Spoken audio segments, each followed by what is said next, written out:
আজ বানাচ্ছি রথযাত্রা উপলক্ষে ইনস্ট্যান্ট জিলাপি। আপনাদের সকলকে জানাই শুভ রথযাত্রার অনেক শুভেচ্ছা ও ভালোবাসা। তাহলে চলো শুরু করি।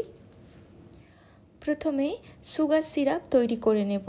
তার জন্য নিয়ে নেব 2 কাপ চিনি, 1 কাপ জল, half lemon juice, 1 pinch saffron আর কালারের জন্য অরেঞ্জ বা ইয়েলো ফুড কালার, যদিও এটা অপশনাল। তারপর দিয়ে দেব হাফ টিস্পুন কার্ডামম পাউডার।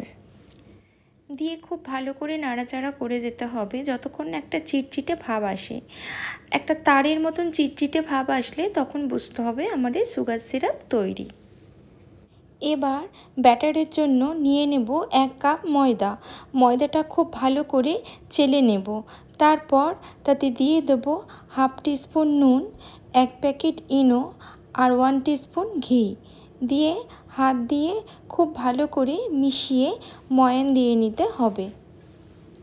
তারপর 3/4 কাপ জলকে একটু একটু করে দিয়ে উইক্স দিয়ে মিশিয়ে ব্যাটারটা রেডি করতে হবে। 3/4 কাপ জলটা একদম একেবারে দিয়ে দিলে হবে না, এটা একটু একটু করেই মেশাতে হবে, একদম এরকম, যাতে উইক্স দিয়ে তুললে টপ টপ করে পড়ে। তাহলে বুঝতে হবে আমাদের ব্যাটারটা হয়ে গেছে। এবার একটা সসের বটলে ব্যাটারটা ভরে নেব। তারপর তেল গরম করে নিয়ে গোল গোল করে আড়াই প্যাচ দিয়ে জিলিপিগুলো ছাড়ছি। প্রথমে গ্যাস হাই ফ্লেমে দিয়ে গরম করে নিতে হবে। তারপর জিলিপি ছাড়ার সময় গ্যাসের ফ্লেম মিডিয়ামে দিয়ে জিলিপি ছাড়তে হবে। তারপর আবার গ্যাসের ফ্লেম বাড়িয়ে জিলিপিগুলো ভাজতে হবে।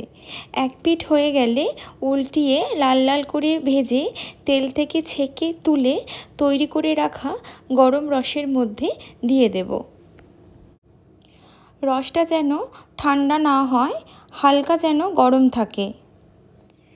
এইভাবে বাকি জিলিপিগুলো সেম প্রসেসে ভেজে নিতে হবে। তারপর রসের মধ্যে দিয়ে 2-3 মিনিট রেখে রস থেকে তুলে নিলেই রেডি আমাদের আজকের রেসিপি রসালো জিলিপি।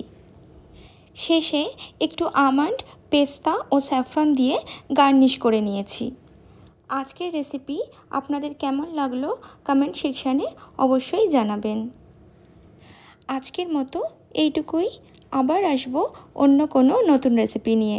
Till then, tata.